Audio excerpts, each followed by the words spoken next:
नमस्कार दोस्तों, स्वागत है आपका मेरे YouTube चैनल धमाका जीके पर। दोस्तों आज मैं आपको करवाने जा रही हूँ रुक्मणी भौतिक विज्ञान फिजिक्स का तीसरा पार्ट। दोस्तों इसके पहले और दूसरे भाग में हमने प्रश्न 200 तक कवर कर लिया था और अब हम इसके तीसरे भाग में प्रश्न 201 से लेकर 300 प्रश्न तक कवर करेंगे।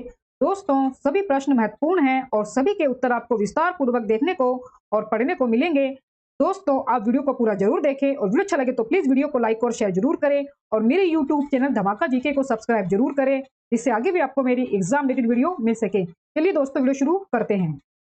दोस्तों तीसरे भाग का 201 प्रश्न है, डायनेमो जो विद्युत का जनन करता है वास्तव में आंसर है इसका ऊर्जा परिवर्तक यानी कि कन्वर्टर के रूप में कार्य करता है। डायनेमो जो विद्युत का जनन करता है वास्तव में ऊर्जा परिवर्तक के रूप में कार्य करता है। वास्तव में ऊर्जा परिवर्तक के रूप में कार्य करता है। डायनेमो जो विद्युत का जनन करता है ऊर्जा परिवर्तक के यानी कि कन्वर्टर के रूप में कार्य करता है। 202 प्रश्न है दोस्तों, 750 वाट अंकित विद्युत इस्त्री में 220 वोल्ट पर प्रवाहित धारा आंसर होगा इसका ऑप्शन डी 3.41 एम्पियर है। 3.41 एम्पियर है। 750 वाट अंकित विद्युत इस्त्री में 220 वोल्ट पर प्रवाहित धारा 3.41 एम्पियर है। 3.41 एम्पियर है। 203 प्रश्न है दोस्तों, निम्नलिखित में से कौन सा जोड़ा कण प्रतिकण है। निम्नलिखित में से कौन सा जोड़ा या कण प्रतिकण है। आंसर है इसका ऑप्शन सी इलेक्ट्रॉन का पॉजिट्रॉन। इलेक्ट्रॉन का पॉजिट्रॉन।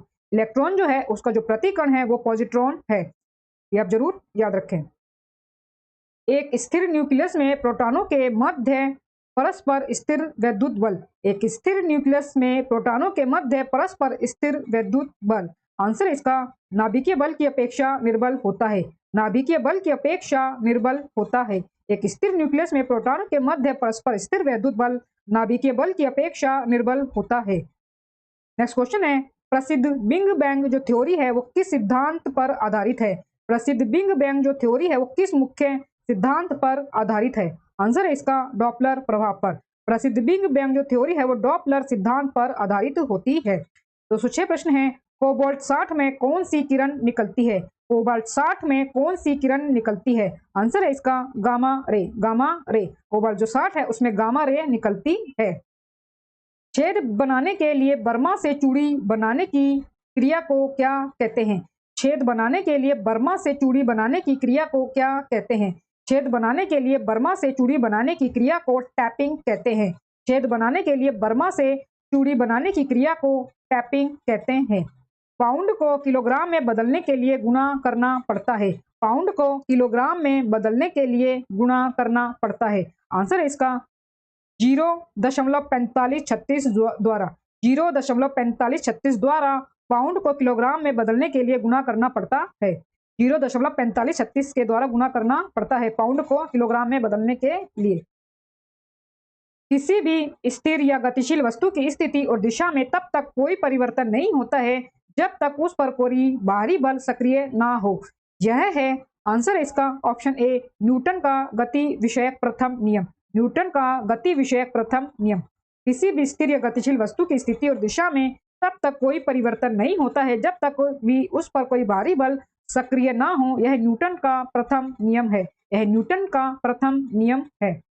किसी वस्तु के संवेग परिवर्तन की दर उस पर लगाए गए बल के समानुपाती होता है तथा परिवर्तन उसी दिशा में होता है जिस दिशा में बल क्रियाशील होता है। इसे न्यूटन का द्वितीय नियम कहते हैं। इसे न्यूटन का द्वितीय नियम कहते हैं। प्रत्येक क्रिया के बराबर और विपरीत प्रतिक्रिया होती है। प्रत्येक क्रिया के बराबर और विपरीत प्रतिक्रिया होती है तथा यह दो भिन्न पिंडों पर कार्य करती है। इसे न्यूटन का तृतीय नियम कहते हैं। इसे न्यूटन का तीसरा नियम कहते हैं। एग्जाम्पल के लिए, नाव से किनारे पर कूदने से नाव का पीछे हट जाना। नाव से किनारे पर कूदने से नाव का पीछे हट जाना। बंदूक से गोली निकलने पर बंदूक का पीछे की ओर धक्का देना। बंदूक से गोली निकालने पर बंदूक का पीछे की ओर धक्का देना। ये सभी जो है ये न्यूटन के तीसरे नियम के उदाहरण है। घोड़े के द्वारा गाड़ी को खींचना। घोड़े के द्वारा गाड़ी को खींचना। नेक्स्ट क्वेश्चन है दोस्तों, गुरुत्वाकर्षण नियमों के आविष्कारक कौन है। गुरुत्वाकर्षण नियम के आविष्कारक जो हैं वो कौन है। आंसर है इसका ऑप्शन बी न्यूटन। आंसर इसका ऑप्शन बी न्यूटन। गुरुत्वाकर्षण नियमों के जो आविष्कारक हैं वो न्यूटन है। विद्युत चुंबकीय प्रेरण का सिद्धांत माइकल फैराडे के द्वारा दिया गया था। विद्युत चुंबकीय प्रेरण का सिद्धांत माइकल फैराडे के द्वारा दिया गया था। 211 प्रश्न है दोस्तों, रेखीय संवेग संरक्षण बराबर है। रेखीय संवेग संरक्षण बराबर है, आंसर इसका न्यूटन के द्वितीय नियम के अनुसार। रेखीय जो संवेग संरक्षण बराबर है वो न्यूटन का द्वितीय नियम हमें बताता है, उसी के द्वारा ये होता है। रेखीय संवेग संरक्षण बराबर होता है न्यूटन के द्वितीय नियम के अनुसार। 212 प्रश्न है, व्यक्ति का भार उस लिफ्ट में अधिक होगा जो, आंसर है इसका ऑप्शन ए, स्थिर वेग से ऊपर की ओर चलती है। स्थिर वेग से ऊपर की ओर चलती है। व्यक्ति का भार उस लिफ्ट में अधिक होगा जो स्थिर वेग से ऊपर की ओर चलती है। एक लिफ्ट एक समान त्वरण के साथ नीचे की ओर जाती है तो लिफ्ट में स्थित पिंड का भार घटा हुआ प्रतीत होता है। जब एक लिफ्ट समान त्वरण के साथ नीचे की ओर जाती है तो लिफ्ट में स्थित पिंड का जो भार है वो घटा हुआ प्रतीत होता है। किसी पिंड के उस गुणधर्म को क्या कहते हैं जिससे वह सीधी में या विराम या एक समान गति की स्थिति में किसी भी परिवर्तन का प्रतिरोध करती है। किसी पिंड के उस गुणधर्म को क्या कहते हैं जिससे वह सीधी रेखा में विराम या एक समान गति की स्थिति में किसी भी परिवर्तन का प्रतिरोध करती है। आंसर इसका जड़त्व, आंसर इसका जड़त्व। किसी पिंड का वह गुणधर्म जिससे वह सीधी रेखा में विराम या एक समान गति की स्थिति में किसी भी परिवर्तन का प्रतिरोध करती है, जड़त्व कहलाती है, जड़त्व कहलाती है। किसी पिंड का वेग समरूप कहा जाता है जब, किसी पिंड का वेग समरूप कहा जाता है जब, आंसर है इसका वेग का मान और दिशा दोनों नियत हो। वेग का मान और दिशा दोनों नियत हो। किसी पिंड का वेग समरूप कहा जाता है जब वेग का मान और दिशा दोनों नियत है। एक 2 न्यूटन संवेग वाले और 3 किलोग्राम द्रव्य वाले पिंड की गतिज ऊर्जा है। एक 2 न्यूटन संवेग वाले और 3 किलोग्राम द्रव्य वाले पिंड की गतिज ऊर्जा है। आंसर है इसका ऑप्शन बी, 2/3 जूल के बराबर। एक 2 न्यूटन संवेग वाले और 3 किलोग्राम द्रव्यमान वाले पिंड का जो गतिज ऊर्जा है वो 2/3 जूल है, 2/3 जूल है। SHM से गुजरने वाले कण के लिए वेग को विस्थापन के मुकाबले में आलेखित किया जाता है, वक्र होगा। SHM से गुजरने वाले कण के वेग को विस्थापन के मुकाबले में आलेखित किया जाता है, वक्र होगा। आंसर है इसका ऑप्शन ए, एक दीर्घवृत्त, एक दीर्घवृत्त। SHM से गुजरने वाले कण के लिए वेग को विस्थापन के मुकाबले में आलेखित किया जाता है तो वक्र एक दीर्घवृत्त होगा। तो जो वक्र है वो एक दीर्घवृत्त होगा। 217 प्रश्न है दोस्तों, शून्य में स्वतंत्र रूप से गिरने वाली वस्तुओं की या का, आंसर है इसका समान त्वरण होता है।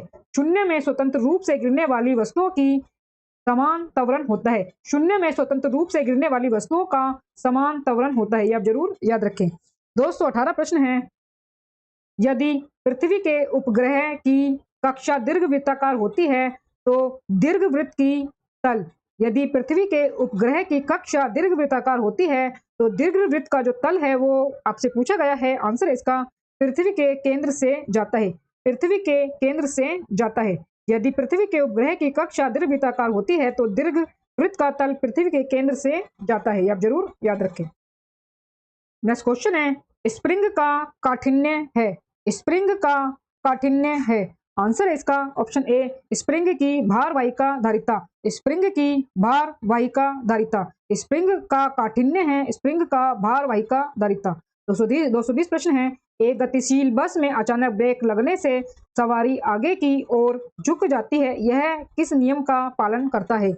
एक गतिशील बस में अचानक ब्रेक लगाने से सवारी आगे की ओर झुक जाती है, यह किस नियम का पालन करता है? आंसर इसका option A, option A, Newton का प्रथम नियम का। न्यूटन के प्रथम नियम के कारण एक गतिशील बस में अचानक ब्रेक लगने से सवारी आगे की ओर झुक जाती है।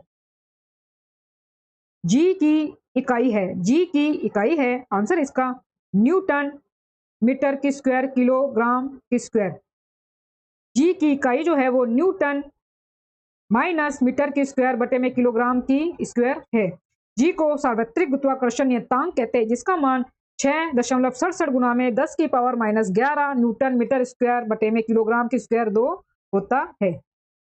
इसका जो मान है वो 6.67 गुना में 10 की पावर -11 न्यूटन मीटर की स्क्वायर बटे में किलोग्राम की स्क्वायर होता है। आवेग माप है, आंसर है इसका ऑप्शन डी संवेग में परिवर्तन का। आवेग माप है संवेग में परिवर्तन का। बल का मात्रक है, बल का मात्रक है, आंसर है इसका किलोग्राम मीटर बटे में सेकंड की स्क्वायर। किलोग्राम मीटर बटे में सेकंड की स्क्वायर। बल का जो मात्रक है वो न्यूटन या किलोग्राम किलोग्राम बटे में सेकंड की स्क्वायर है। यह एक सादिश राशि है। 1 माइक्रोन बराबर है, आंसर इसका 0.001 मिलीमीटर के। 1 माइक्रोन बराबर है 0.001 मिलीमीटर के, आप जरूर याद रखें। तापमान का एसआई मात्रक है, तापमान का एसआई मात्रक है, आंसर है इसका केल्विन, आंसर इसका केल्विन। तापमान का एसआई मात्रक जो है वो केल्विन होता है। ऊर्जा का एसआई मात्रक जूल है, यह एक सादिश राशि है, यह एक सादिश राशि है। कार्य का मात्रक भी जूल होता है, यह भी एक आदिश राशि है। शक्ति का मात्रक वाट होता है, यह भी एक आदिश राशि है। और 1 हॉर्स पावर जो है वो बराबर होता है 746 वाट के। 1 हॉर्स पावर बराबर होता है 746 वाट के। 226 प्रश्न है दोस्तों। पूर्ण आंतरिक परावर्तन होता है जब प्रकाश जाती है। पूर्ण आंतरिक परावर्तन होता है जब प्रकाश जाती है, आंसर है इसका सघन माध्यम से विरल माध्यम की ओर आपतन कोण क्रांति कोण से अधिक के साथ। पूर्ण आंतरिक परावर्तन होता है जब प्रकाश जाती है सघन माध्यम से विरल माध्यम की ओर आपतन कोण क्रांति कोण के अधिक के साथ। जैसे हीरे का चमकना, रेगिस्तान में मरीचिका का बनना, जल में पड़ी हुई प्रकनली का चमकीला दिखाई देना, इंद्रधनुष का बनना, ये सभी पूर्ण आंतरिक परावर्तन के उदाहरण है। स्प्रिंग को अपनी सामान्य लंबाई पर वापस लौटने के लिए लगने वाले बल को कहते हैं। स्प्रिंग को अपनी सामान्य लंबाई पर वापस लौटने के लिए लगने वाले बल को कहते हैं, आंसर है इसका प्रत्यानयन बल, प्रत्यानयन बल। स्प्रिंग को अपनी सामान्य लंबाई पर वापस लौटने के लिए लगने वाले बल को प्रत्यानयन बल कहते हैं, ये आप जरूर याद रखें। 228 प्रश्न है दोस्तों। दिए हुए काल वेग समय ग्राफ में मंदन का मान। दिए हुए काल वेग समय वेग ग्राफ में मंदन का मान, आंसर इसका ऑप्शन ए 5 मीटर पर सेकंड की स्क्वायर। 5 मीटर बटे में पर सेकंड की स्क्वायर। मंदन का जो मान है वो 5 मीटर बटे में सेकंड की स्क्वायर 2 होता है। ग्रहों की गति के नियम किसने प्रतिपादित किए। ग्रहों की गति के नियम किसने प्रतिपादित किए, आंसर इसका केपलर ने। ग्रहों की गति के जो नियम हैं उनका जो प्रतिपादन है वो केपलर के द्वारा किया गया था।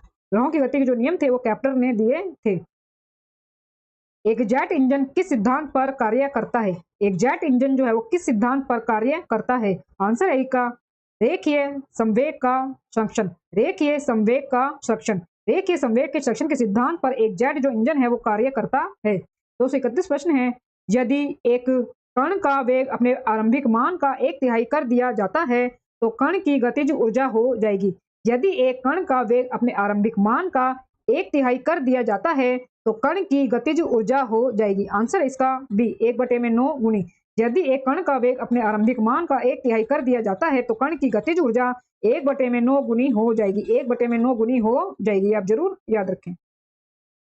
एक लड़की झूले में बैठकर झूल रही है। यदि लड़की यकायक खड़ी हो जाए तो दोलन काल, आंसर इसका कम हो जाएगा। एक लड़की झूले में बैठकर झूल रही है, यदि एक लड़की यकायक खड़ी हो जाए तो दोलन जो काल है वो कम हो जाएगा। दोलन जो काल है उसका कम हो जाएगा।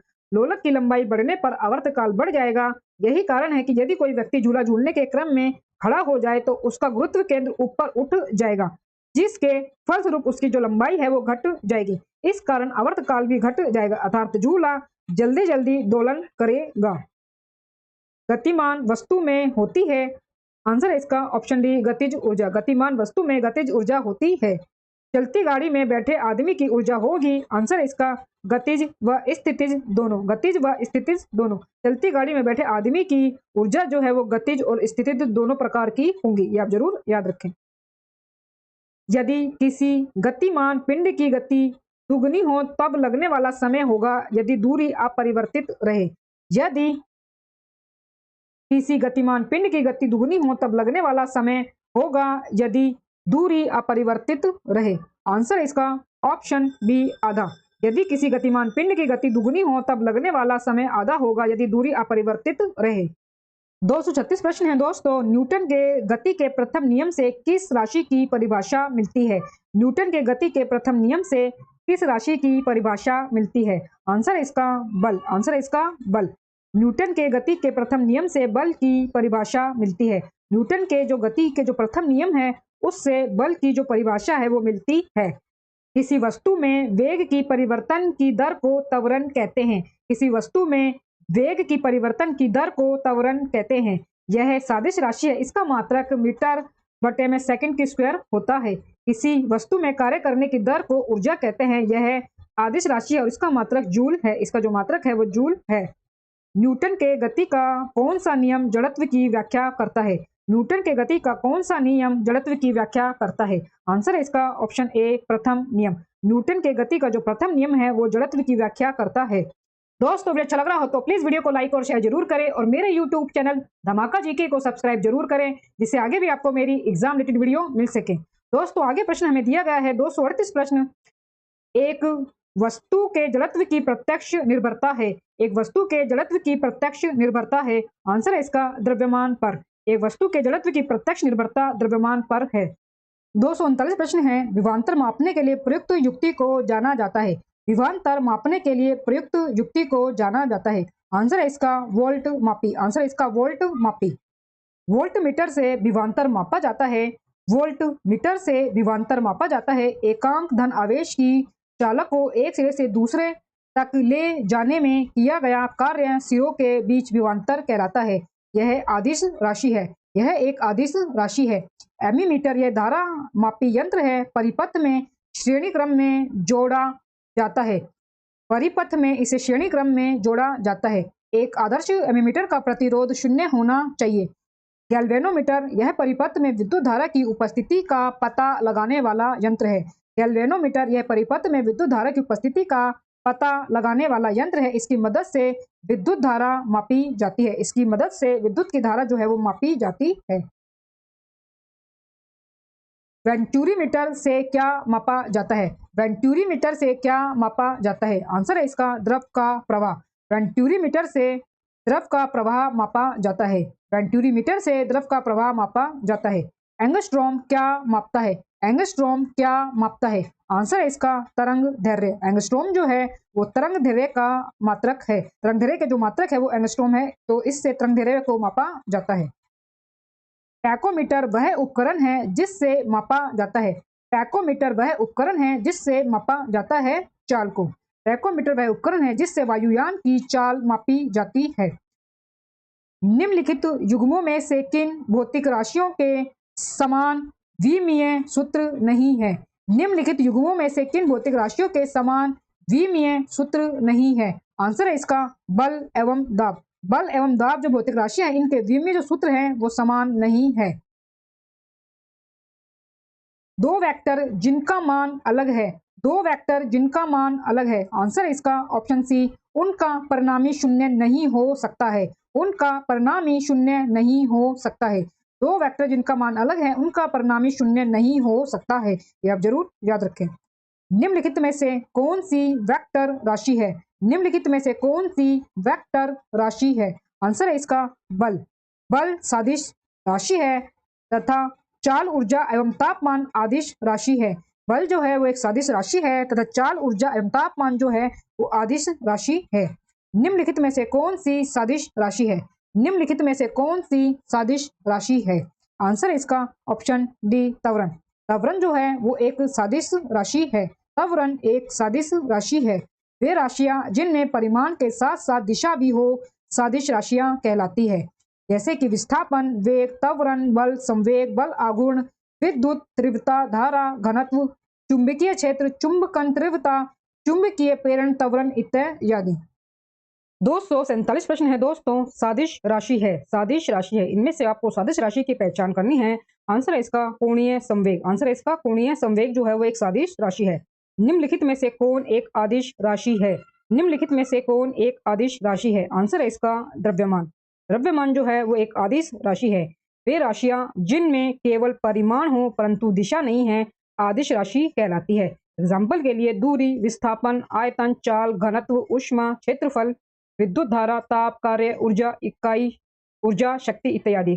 ताप, कार्य, ऊर्जा, शक्ति इत्यादि सभी जो है ये आदिश राशियां हैं। तो द्रव्यमान भी एक आदिश राशि है। आदिश राशि कौन है? आदिश राशि कौन है? तो आंसर है इसका ऊर्जा। ऊर्जा जो है वो एक आदिश राशि है। आदिश एक प्रमात्रा है जिसमें परिणाम होता है लेकिन क्या नहीं होता है? लेकिन क्या नहीं होता है? आंसर है इसका दिशा। आदिश एक प्रमात्रा है जिसमें परिणाम होता है लेकिन दिशा नहीं होती है। नेक्स्ट है दोस्तों, पृथ्वी वायुमंडल को किस प्रकार पकड़े रहती है? पृथ्वी वायुमंडल को किस प्रकार पकड़े रहती है? आंसर है इसका गुरुत्वाकर्षण से। गुरुत्वाकर्षण के कारण पृथ्वी वायुमंडल को पकड़े रहती है। गुरुत्वाकर्षण के कारण पृथ्वी वायुमंडल को पकड़े रहती है। 252 प्रश्न है, कार के स्टीयरिंग में शामिल है। कार के स्टीयरिंग में शामिल है। आंसर है इसका ऑप्शन डी। ऑप्शन डी, बलों का एक युग्म जो विपरीत दिशाओं में तथा उसी रेखा पर कार्य करता है।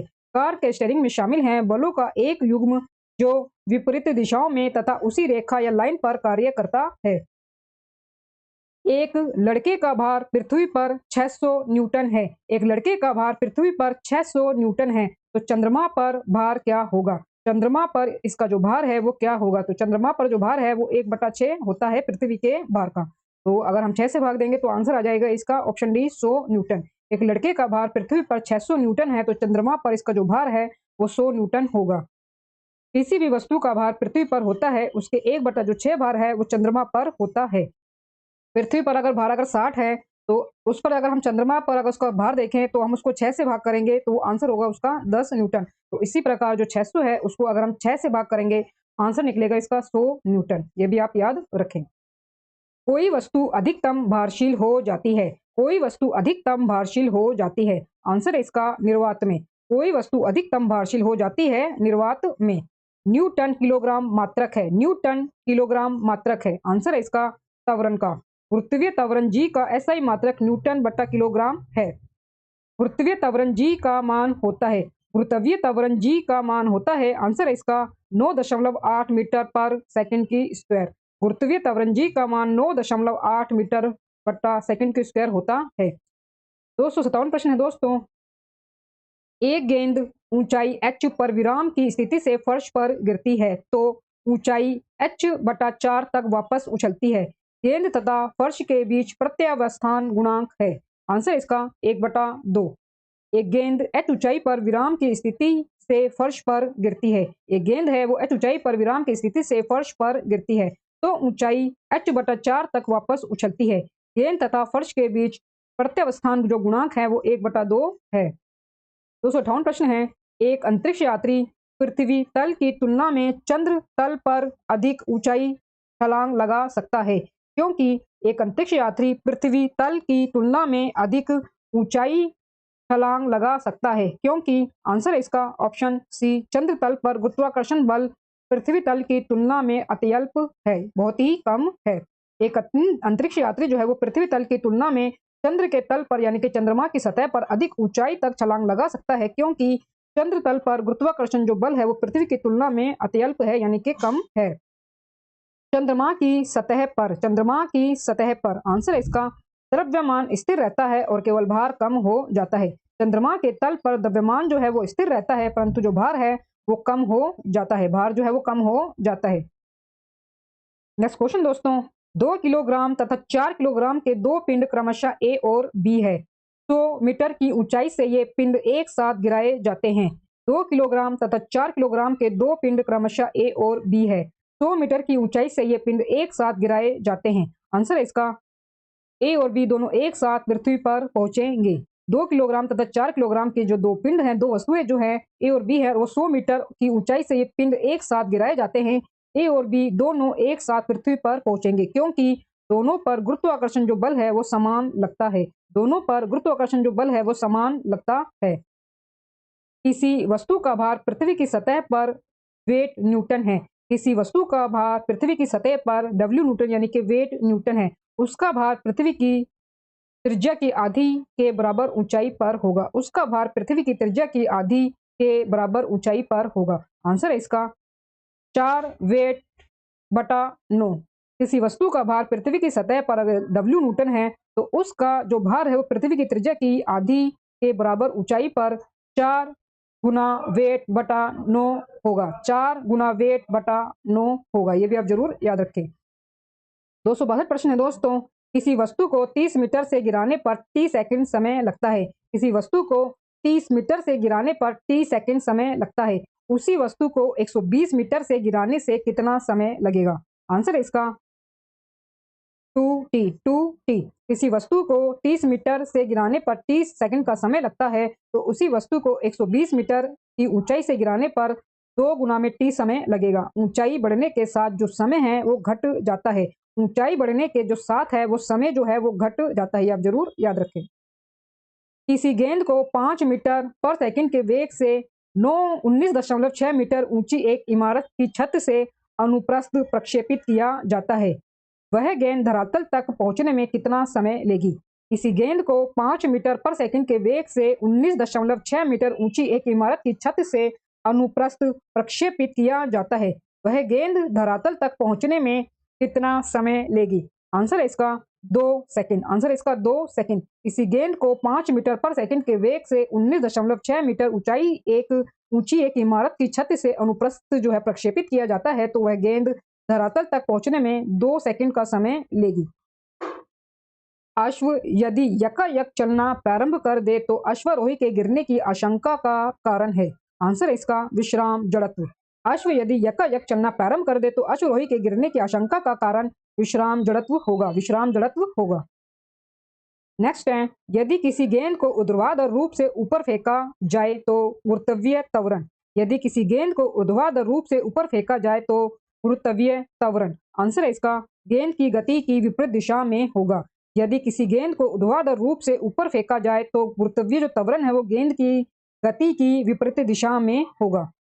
कोई साइकिल सवार किसी मोड़ में घूमता है तो वह कोई साइकिल सवार किसी मोड़ में घूमता है तो वह आंसर है इसका भीतर की ओर झुकता है। कोई साइकिल सवार किसी मोड़ में घूमता है तो वह भीतर की ओर झुकता है। ये भी प्रश्न आप जरूर याद रखें। एक साइकिल चालक जब मोड़ लेता है तब अंदर की तरफ लटकता हुआ है। एक साइकिल चालक जब मोड़ लेता है तो अंदर की तरफ लटकता है, जबकि कार का चालक उसी मोड़ पर बाहर को धकेला हुआ महसूस करता है। कारण है आंसर इसका साइकिल सवार और कार का चालक दोनों ही केंद्रीय बल महसूस करते हैं। जब साइकिल चालक जब मोड़ लेता है तब अंदर की तरफ लटकता है, जबकि कार का चालक उसी मोड़ पर बाहर को धकेला हुआ महसूस करता है। इसका जो कारण है साइकिल सवार और कार का चालक दोनों ही केंद्रीय बल महसूस करते हैं। दोनों ही केंद्रीय बल महसूस करते हैं। नेक्स्ट क्वेश्चन है दोस्तों 268 प्रश्न। शून्य में स्वतंत्र रूप से गिरने वाली वस्तुओं का या की। शून्य में स्वतंत्र रूप से गिरने वाली वस्तुओं का या फिर की। आंसर इसका समान त्वरण होता है। शून्य में स्वतंत्र रूप से गिरने वाली वस्तुओं का समान त्वरण होता है। 269 प्रश्न है, क्रिकेट का खिलाड़ी तेजी से आती हुई बॉल को क्यों अपने हाथ को पीछे खींचकर पकड़ता है? क्रिकेट का खिलाड़ी तेजी से आती हुई बॉल को क्यों अपने हाथ को पीछे खींचकर पकड़ता है? आंसर इसका हो सकता है कि उसे कम बल लगाने की आवश्यकता हो। क्रिकेट का खिलाड़ी तेजी से आती हुई बॉल को क्यों अपने हाथ को पीछे खींचकर पकड़ता है? तो हो सकता है कि उसे कम बल लगाने की आवश्यकता है। जड़त्व आघूर्ण का मात्रक है। जड़त्व आघूर्ण जो है उसका मात्रक है। आंसर है इसका किलोग्राम मीटर की स्क्वायर। जड़त्व आघूर्ण का मात्रक किलोग्राम मीटर की स्क्वायर है। 1 किलोग्राम और 4 किलोग्राम द्रव्यमान की दो वस्तुएं एक ही गतिज ऊर्जा से गति कर रही हैं, उनके रेखीय वेग के परिणाम का अनुपात होगा। 1 किलोग्राम और 4 किलोग्राम द्रव्यमान की दो वस्तुएं एक ही गतिज ऊर्जा से गति कर रही हैं, उनके रेखीय वेग के परिणाम का अनुपात होगा। आंसर है इसका 2:1। 1 किलोग्राम और 4 किलोग्राम द्रव्यमान की दो वस्तुएं एक ही गतिज ऊर्जा से गति कर रही हैं, उनके रेखीय वेग के परिणाम का अनुपात 2:1 होगा। सूची 1 में दिए गए मात्रकों को सूची 2 में दिए गए मापी जाने वाली राशियों से मिलान करें और नीचे दिए गए कोड से उनका सही उत्तर चुनें। सूची 1 में हमें दिए गए हैं मापक यंत्र और सूची 2 में हमें दी गई है मापे जाने वाली उनकी राशियां। बैरोमीटर से मापा जाता है दोस्तों दाब। बैरोमीटर से मापा जाता है दोस्तों दाब और थर्मामीटर से मापा जाता है तापमान। यानी कि जो ए जो है वो 4 से जाएगा। ए जो है वो 4 से जाएगा। तो ए जो है वो 4 से जाएगा और जो बी है वो 3 से जाएगा। ए 4 से, बी 3 से, तो आंसर होगा इसका डी। आंसर होगा इसका डी। थर्मामीटर से तापमान मापा जाता है, बैरोमीटर से दाब मापा जाता है, वोल्टमीटर से वोल्टता और लैक्टोमीटर से दूध की शुद्धता। दूध की शुद्धता जो है वो लैक्टोमीटर मापी से मापी जाती है। एक सीधी रेखा के साथ साथ गतिमान कण के लिए विस्थापन x समय t पर निर्भर करता है, जबकि x बराबर है a t की क्यूब प्लस b t की square plus y t plus अनंत है। इसके प्रारंभिक त्वरण तथा इसके प्रारंभिक वेग का अनुपात निर्भर करता है। आंसर इसका केवल बीटा तथा वाई पर, केवल बीटा तथा वाई पर। एक सीधी रेखा के साथ गतिमान कण के लिए विस्थापन x समय t पर निर्भर करता है, जबकि जो x है वो बराबर है a t की क्यूब प्लस बीटा t की square plus gamma t plus अनंत है। इसके प्रारंभिक त्वरण तथा इसके प्रारंभिक वेग का अनुपात केवल बीटा एवं गामा पर निर्भर करता है, बीटा एवं गामा पर निर्भर करता है। जब 2 किलोग्राम द्रव्यमान पर 5 न्यूटन का बल लगाया जाता है तो उत्पन्न होने वाला त्वरण होगा। जब 2 किलोग्राम वाले द्रव्यमान पर 5 न्यूटन का बल लगाया जाता है तो उत्पन्न होने वाला त्वरण होगा। आंसर है इसका 2.5 मीटर पर सेकंड की स्क्वायर। जब 2 किलोग्राम वाले द्रव्यमान पर 5 न्यूटन का बल लगाया जाता है तो उत्पन्न होने वाला त्वरण 2.5 मीटर पर सेकंड की स्क्वायर होता है। ये आप जरूर याद रखें। 20 न्यूटन का बल 4 किलोग्राम के पिंड पर कार्य करता है। 20 न्यूटन का जो बल है वो 4 किलोग्राम के पिंड पर काम करता है, तो उसमें उत्पन्न होने वाला त्वरण होगा। आंसर है इसका ऑप्शन बी 5 मीटर पर सेकंड की स्क्वायर। 20 न्यूटन का बल 4 किलोग्राम के पिंड पर कार्य करता है, तो उसमें उत्पन्न त्वरण जो है वो 5 मीटर पर सेकंड की स्क्वायर होगा। नेक्स्ट है, एक अनंत समतल के सहारे लकड़ी के ब्लॉक को ऊपर खींचकर पहुंचाना आसान होता है बजाय ऊर्ध्वाधर उठाकर। इसका प्रमुख कारण है। आंसर इसका भार के केवल एक हिस्से को संभाले रखना होता है, भार के केवल एक हिस्से को संभाले रखना होता है। एक अनंत समतल के सहारे लकड़ी के ब्लॉक को ऊपर खींचकर पहुंचाना आसान होता है बजाय ऊर्ध्वाधर उठाकर। इसका प्रमुख कारण भार के केवल एक सिरे को संभाले रखना होता है। नेक्स्ट है दोस्तों, नीचे दिए गए वेग समय ग्राफ का कौन सा भाग शून्य त्वरण मंदन को प्रदर्शित करता है? नीचे दिए गए वेग समय ग्राफ का कौन सा भाग शून्य त्वरण मंदन को प्रदर्शित करता है? आंसर है इसका बी सी। बी सी शून्य त्वरण मंदन को प्रदर्शित करता है। बी सी शून्य त्वरण मंदन को प्रदर्शित करता है। नेक्स्ट है, 5 मीटर सेकंड की दर से गतिशील एक कण की ऊर्जा 125 जूल है, तो कण का द्रव्यमान होगा। आंसर है इसका 10 किलोग्राम। 5 मीटर पर सेकंड की दर से गतिशील एक कण की ऊर्जा 125 जूल है, तो कण का जो द्रव्यमान है वो 10 किलोग्राम होगा। यहाँ पर हमें ऊर्जा दी गई है 1/2 द्रव्यमान गुना में वेग की स्क्वायर के, मतलब आधा होगा द्रव्यमान गुना में वेग की स्क्वायर के।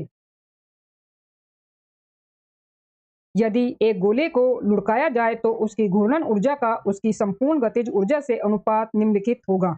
यदि एक गोले को लुढ़काया जाए तो उसकी घूर्णन ऊर्जा का उसकी संपूर्ण गतिज ऊर्जा से अनुपात निम्नलिखित होगा। आंसर इसका 2:7। 2:7। यदि एक गोले को लुढ़काया जाए तो उसकी घूर्णन ऊर्जा का इसकी संपूर्ण गतिज ऊर्जा से अनुपात 2:7 होता है। 2:7 होता है, ये भी आप जरूर याद रखें। किसी पाइप लाइन के केंद्र पर स्थित किसी कण का वेग होगा। किसी पाइप लाइन के केंद्र पर स्थित किसी कण का वेग होगा। आंसर है इसका अधिकतम। किसी पाइप लाइन के केंद्र पर स्थित किसी कण का वेग अधिकतम होता है। एक चिड़िया जो एक वायुबद्ध बक्से के फर्श पर विराम अवस्था में है। एक चिड़िया जो एक वायुबद्ध बक्से के फर्श पर विराम अवस्था में है, जिसे एक लड़का ले जा रहा है, समरूप वेग से उड़ना शुरू करती है। उस बक्से को वहन करने वाले लड़के को अब बक्सा, आंसर इसका पहले से समान भार वाला ही लगेगा। एक चिड़िया जो एक वायुबद्ध बक्से के फर्श पर विराम अवस्था में है, जिसे एक लड़का ले जा रहा है, समरूप वेग से उड़ना शुरू करती है। वह बक्से को वहन करने वाले लड़के को अब बक्सा पहले से समान भार वाला लगेगा। लड़के को जो बक्सा है वह पहले से समान भार वाला ही लगेगा। नेक्स्ट है, 20 किलोग्राम की वस्तु को जमीन से 1 मीटर ऊपर उठाए रखने में किया गया कार्य है। 20 मीटर की किलोग्राम की वस्तु को जमीन से 1 मीटर ऊपर उठाए रखने में किया गया कार्य है। आंसर है इसका 0 जूल। 20 किलोग्राम की वस्तु को जमीन से 1 मीटर ऊपर उठाए रखने में किया गया कार्य 0 जूल है। किया गया कार्य 0 जूल है। एक लड़के का भार 300 न्यूटन है। एक लड़के का भार 300 न्यूटन है। एक मकान की दूसरी मंजिल जिसकी ऊंचाई 7 मीटर है तक चढ़ने के बाद वह वापस नीचे आ जाता है, तो वह कितना कार्य करता है? आंसर है इसका 0। एक लड़के का भार 300 न्यूटन है। एक मकान की दूसरी मंजिल जिसकी ऊंचाई 7 मीटर है तक चढ़ने के बाद वह वापस नीचे आ जाता है तो वह शून्य कार्य करता है। तो वह शून्य कार्य करता है। वो क्योंकि जो है इसमें कार्य जितना ऊँचाई मीटर तक वो चढ़ा था, उतना ही वापस आ गया, तो वो कार्य जो है वो शून्य माना जाएगा।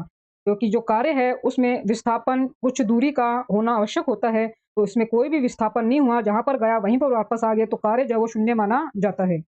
नेक्स्ट है 10 किलो के एक पिंड को 30 मीटर की ऊंचाई पर ले जाकर फिर उसी स्थान पर लाया जाता है। 10 किलो के एक पिंड को 30 मीटर की ऊंचाई पर ले जाकर फिर उसी स्थान पर लाया जाता है जहां से वह चला था, तो कार्य होगा, इसका आंसर है शून्य।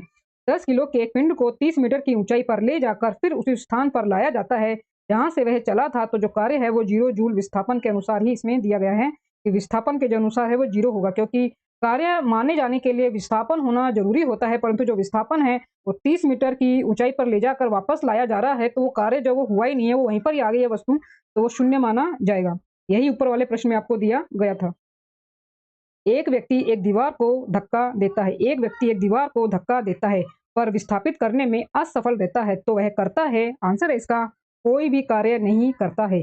एक व्यक्ति एक दीवार को धक्का देता है तो विस्थापित करने में असफल रहता है, तो वह कोई भी कार्य नहीं करता है। तो कार्य करने में जो कार्य किया जा रहा है जिस वस्तु पर, उसका विस्थापन होना बहुत जरूरी है। अगर वस्तु नहीं हिल पाती है अपनी जगह से, या फिर जहां पर हम वस्तु को लेकर गए वापस वहीं पर हम ले आए, तो वहां पर भी कार्य शून्य माना जाता है, यानी कि कोई भी विस्थापन नहीं हुआ है और कार्य शून्य माना जाता है।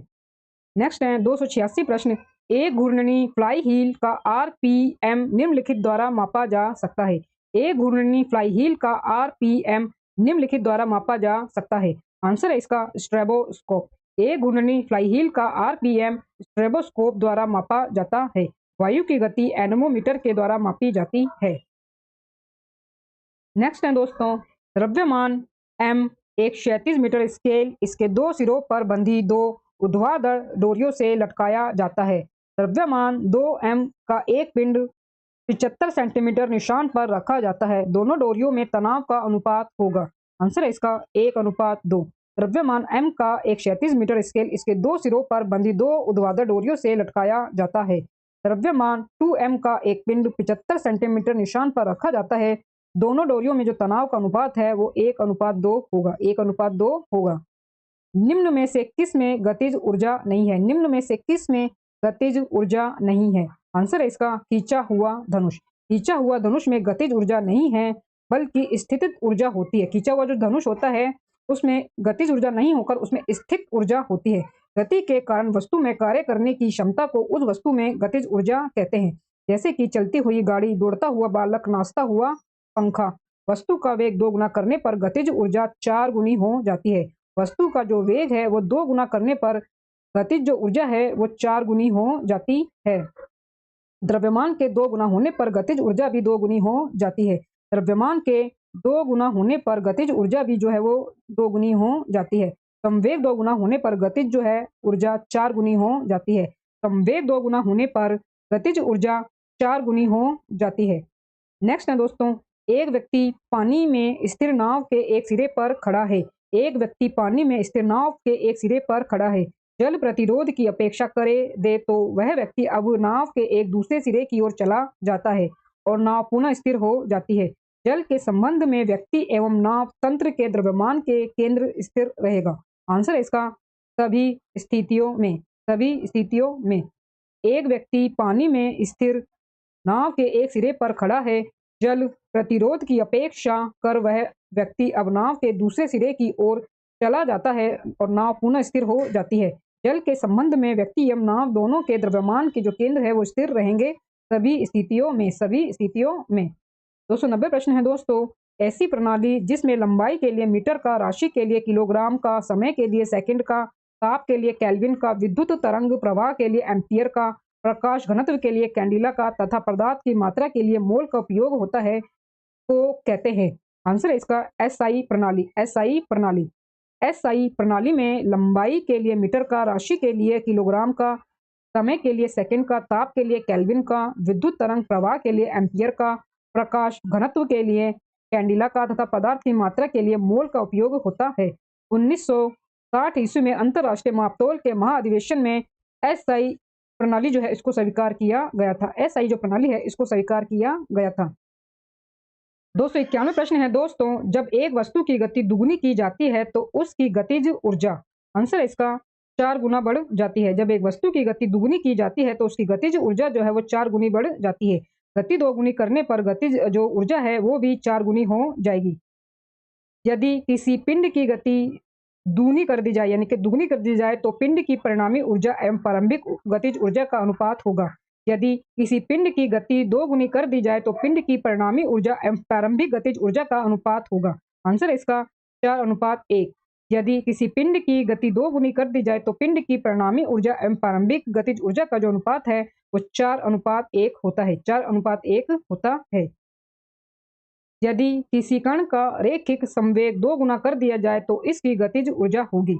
यदि किसी कण का रैखिक संवेग 2 गुना कर दिया जाए तो इसकी गतिज ऊर्जा होगी। आंसर है इसका 4 गुनी। यदि किसी कण का रैखिक संवेग 2 गुना कर दिया जाए तो इसकी गतिज ऊर्जा 4 गुनी होगी।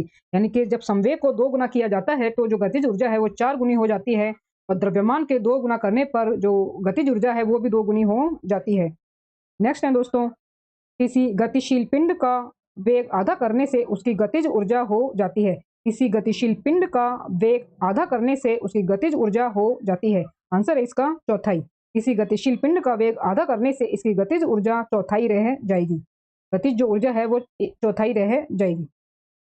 295 प्रश्न है, किसी वस्तु का संवेग, किसी वस्तु का संवेग, आंसर है इसका द्रव्यमान और वेग दोनों पर निर्भर करता है। किसी वस्तु का संवेग द्रव्यमान और जो वेग है वो दोनों पर निर्भर करता है। द्रव्यमान एवं वेग के गुणनफल जो है उसको संवेग कहते हैं। द्रव्यमान एवं वेग के गुणनफल को संवेग कहते हैं। पहला दर्शन में एक पेट्रोल इंजन को पहचाना जाता है। पहले दर्शन में एक पेट्रोल इंजन को पहचाना जाता है। आंसर है इसका स्पार्क प्लग द्वारा। पहला दर्शन में एक पेट्रोल इंजन को पहचाना जाता है स्पार्क प्लग द्वारा। यांत्रिक ऊर्जा को विद्युत में परिवर्तित करते हैं। यांत्रिक ऊर्जा को विद्युत में परिवर्तित करते हैं। आंसर है इसका विद्युत जनित्र द्वारा। यांत्रिक ऊर्जा को विद्युत में परिवर्तित करते हैं विद्युत जनित्र द्वारा। विद्युत मोटर विद्युत ऊर्जा को यांत्रिक ऊर्जा में परिवर्तित करती है। विद्युत इस्त्री द्वारा विद्युत ऊर्जा को ऊष्मा ऊर्जा में परिवर्तित किया जाता है। विद्युत इस्त्री द्वारा विद्युत ऊर्जा को ऊष्मा ऊर्जा में परिवर्तित किया जाता है। प्रतिदिन 8 घंटे जलाने पर 100 वाट के 10 लैंपों की मासिक खपत होगी। प्रतिदिन 8 घंटे जलाने पर 100 वाट के 10 लैंपों की मासिक खपत होगी। आंसर है इसका 240 मात्रक। प्रतिदिन 8 घंटे जलाने पर 100 वाट के 10 लैंपों की मासिक खपत होगी 240 मात्रक। 240 मात्रक। शुष्क सेल में जो ऊर्जा संग्रहित होती है वह है। शुष्क सेल में जो ऊर्जा संग्रहित होती है वह है। आंसर है इसका रासायनिक। आंसर है इसका रासायनिक। शुष्क सेल में रासायनिक ऊर्जा संग्रहित होती है। शुष्क सेल में रासायनिक ऊर्जा संग्रहित होती है। दोस्तों ये हमारा अंतिम प्रश्न है। जब एक वस्तु का वेग 2 गुना हो जाता है तो इसका आंसर है इसका संवेग 2 गुना हो जाता है। जब एक वस्तु का वेग 2 गुना हो जाता है तो इसका जो संवेग है वो भी 2 गुना हो जाता है। इसका जो संवेग है वो भी 2 गुना हो जाता है। दोस्तों इसी अंतिम प्रश्न के साथ रुक्मणी भौतिक विज्ञान फिजिक्स का हमारा तीसरा पार्ट समाप्त होता है। दोस्तों वीडियो अच्छा लगा हो तो प्लीज वीडियो को लाइक और शेयर जरूर करें और मेरे यूट्यूब चैनल धमाका जीके को सब्सक्राइब जरूर करें, जिससे आगे भी आपको मेरी एग्जाम रिलेटेड वीडियो मिल सके। दोस्तों मिलते हैं नेक्स्ट वीडियो में नए टॉपिक के साथ, तब तक के लिए धन्यवाद।